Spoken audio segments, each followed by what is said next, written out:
నా రైతులందరికీ నమస్తే అన్న. 1వ తేదీ 6వ నెల 2026 సోమవారం మొలకల చెరువు టమాటా రేట్లు తీసుకున్నట్లయితే సూపర్ టాప్ 730 రూపాయలు పడిందిన.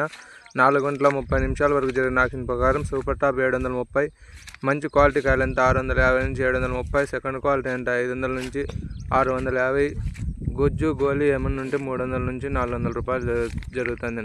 ప్రతిరోజు మన మొలకల చెరువు టమాటా రేట్లు తెలుసుకోవడానికి మన ఛానల్ లైక్ చేయండి, షేర్ చేయండి, సబ్స్క్రైబ్ చేయండి. Thank you. నా రైతులందరికీ నమస్తే అన్న. 1వ తేదీ 6వ నెల 2026 సోమవారం మొలకల చెరువు టమాటా రేట్లు తీసుకున్నట్లయితే సూపర్ టాప్ 730 రూపాయలు పడిందిన. 4 గంటల 30 నిమిషాల వరకు జరిగిన ఆక్షన్ ప్రకారం సూపర్ టాప్ 730, మంచి క్వాలిటీ కాయలు అంతా 650 నుంచి 730, సెకండ్ క్వాలిటీ అంటే 500 నుంచి 650, గుజ్జు గోలి ఏమన్నా ఉంటే 300 నుంచి 400 రూపాయలు జరుగుతుంది. ప్రతిరోజు మన మొలకల చెరువు టమాటా రేట్లు తెలుసుకోవడానికి మన ఛానల్ లైక్ చేయండి, షేర్ చేయండి, సబ్స్క్రైబ్ చేయండి. Thank you.